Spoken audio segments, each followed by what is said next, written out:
Good morning, little sage. Little sage has gotten so big. So today is a super nice day, which is what I was hoping for today. Because yesterday, I'll tell you guys, at Lowe's right now, at least in my area, they have put out all of the summer bulbs, like the dahlias and the ranunculus and the peonies. Like, I think they just put them out yesterday because I got lucky and I got some beautiful things. I got these gladiolus. So last year, I planted gladiolus for the first time ever. And they were the most glorious, most beautiful things ever. They are a very early, like late spring, early summer bloom. It says they take about 100 days or something, I think. They're deer resistant. And this is the berry mix. There is 36 bulbs for $10. That is a lot of gladiolus. So I'm going to have a beautiful show and some other things that I got. So what I'm going to be planting today are the gladiolus, but I also got these larkspur giant imperial mixed colors, 60 days to bloom. These say that they're an annual, but they reseed so prolific that they kind of act as a perennial here in my area. Again, I'm in zone 7A. Some hollyhock summer carnival rosy red. These are beautiful. The only bad thing about hollyhocks I've noticed in my area is they get some type of rust on them. They get some kind of infection or something where they turn red and they look really awful. Like right after they bloom. They'll bloom and then they start to get this really awful look to them. Last year I did spray with some kind of fungicide and it helped a little bit, but it just kept coming back. And it's not just the hollyhocks in my yard. Like everywhere I've seen a hollyhock in my area, it's had the same issue, which leads me to believe that it might be just something in our area, like the moisture or the humidity might not suit well, but still, I really like to grow them, and they reseed themselves, and they come back year to year, so they say annual, but in my area, they act like a perennial. I'm going to reseed this wildfire lettuce mix. I'm also going to reseed the starfighter lettuce mix. I'm going to seed some cabbage and some dara, which is some carrot. It's like a ornamental carrot. It's pink and it's very beautiful. But the most thing is it's an umbel-shaped flower, which means it attracts beneficial predatory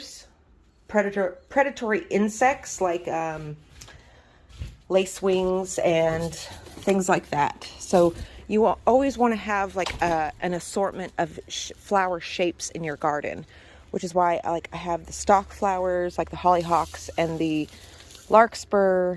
I also have the umbel shaped. Let me show you right now how beautiful it looks. I was just out here watering because we're having a unusually dry spring. It's only rained a couple times so far this year, but look how beautiful these violas look. I love these. They're so pretty. And you can see here the daffodils that I planted in the fall are coming up. There. I put two there. And then over here you can see our lettuce. This is the wildfire lettuce. And I planted this out last fall. It was in September I planted these. And they have been through frost and freeze with snow on them. And they just come right back. Same with the onions, which is really awesome. So this is the wildfire lettuce, and this is the starfighter lettuce. And then over here, we've got some poppies, and these are the red clovers that I planted. All the birdies are enjoying their breakfast.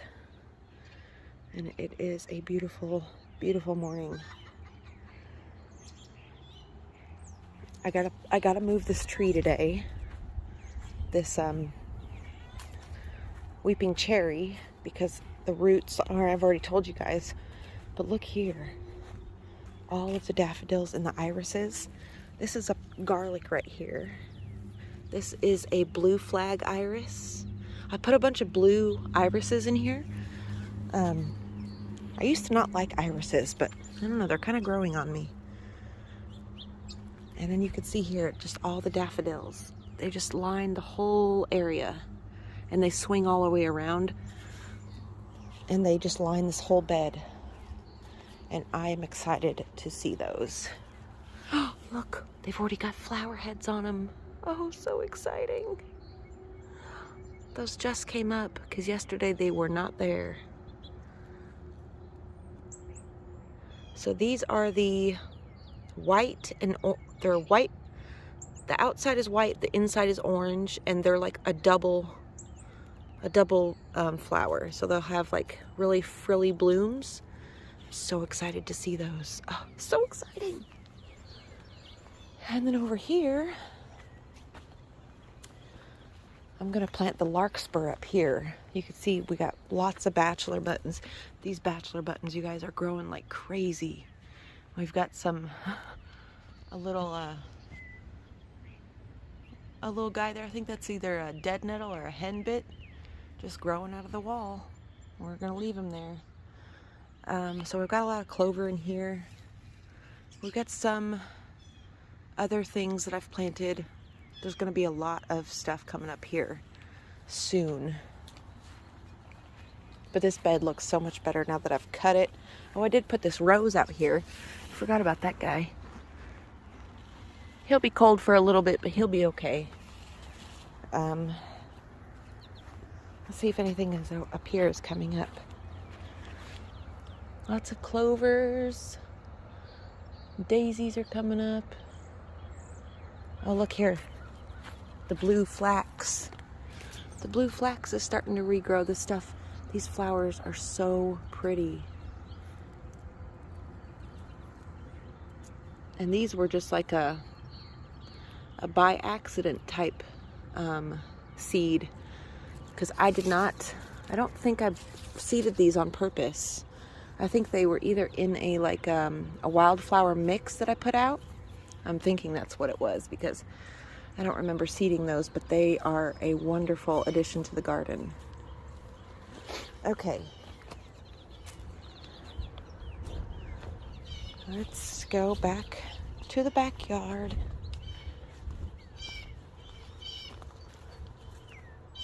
Yeah, we gotta move this weeping cherry. And I'm probably going to move it up onto the hill. Because I think it would make a really good addition. So you can see I cut some stairs into the hill. Over here we got some more poppies coming up. And bachelor buttons. No, these are bachelor buttons, not poppies. My magnolia tree. Back, cut these stairs into the hill. And I put all my eggshells out here. You can see I cleaned up the hill a lot. So, and up here, this is, I'm doing the composting, what you guys seen, where I buried the logs and stuff, which then will produce mushrooms out of here soon, probably in the spring sometime, late spring. So I think over here in this bed is where we will plant. And I broke my freaking tripod, so that sucks. So I'm gonna plant these. I'm gonna plant some more lettuce and stuff in this bed right here, and then I'll be back. Under intense supervision, Sage is out here for the first time. I really gotta clean up in here. I'm actually thinking about getting rid of this greenhouse because it's not any use like I hoped it would be. Jenkins! What you think, little Sage? Huh? What you think of all this? What you think of it, Sage?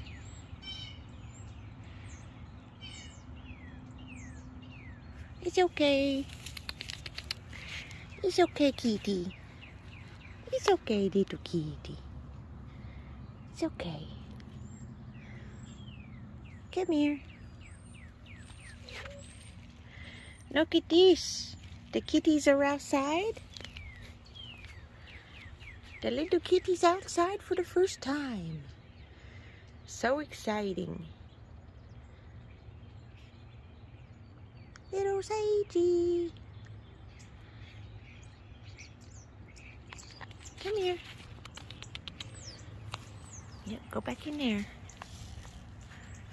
Come here. Oh, his little heart's beating so fast. Your little heart's beating too fast. You'll get more time outside when you get a little bit bigger. Right now, it's just the big kitties who get to be out. Because they know the ropes and they know what to do and they listen. They're good kitties that listen.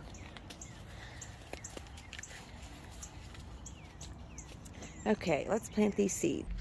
Okay, I got all of the larkspur planted. I planted some up on the hill in the front yard, all back here, so they're gonna be beautiful. All the cabbage, all the carrot. I reseeded some more lettuce and everything. Oh, so excited to watch all that start growing.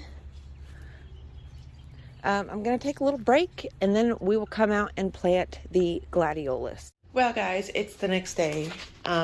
And I didn't get those last bulbs planted that I hoped I would get planted. And today it's freaking raining. So, but yesterday I got in the mail passion flower vine. These will grow here for us, but they're like an annual. I'm so excited.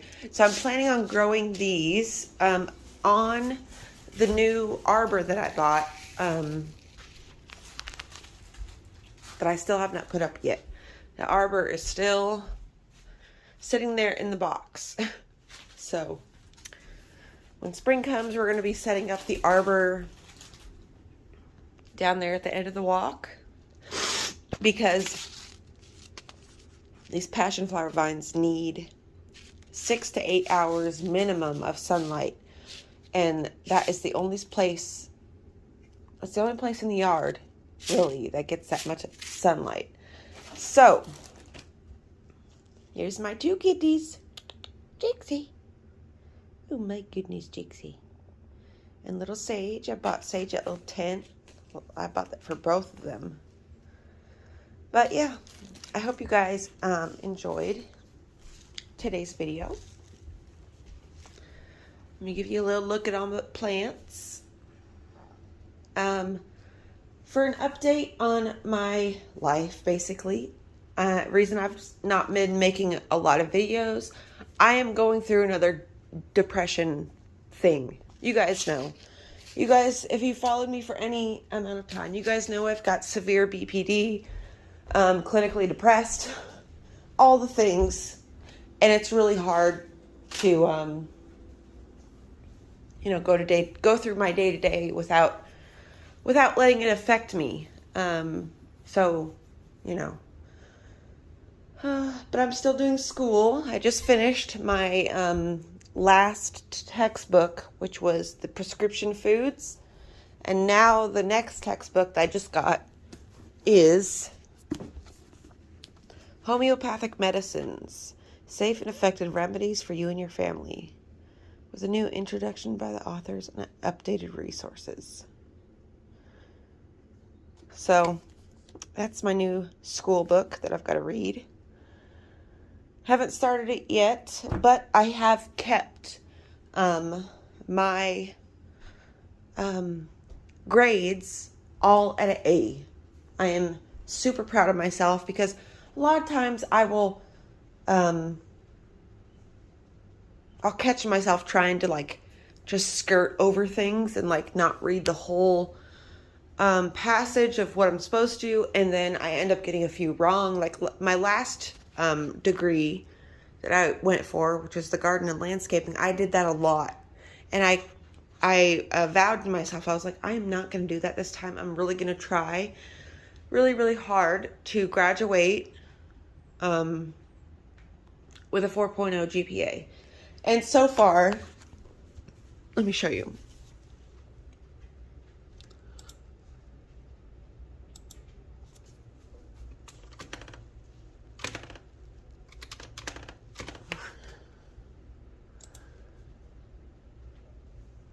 I'm not a robot.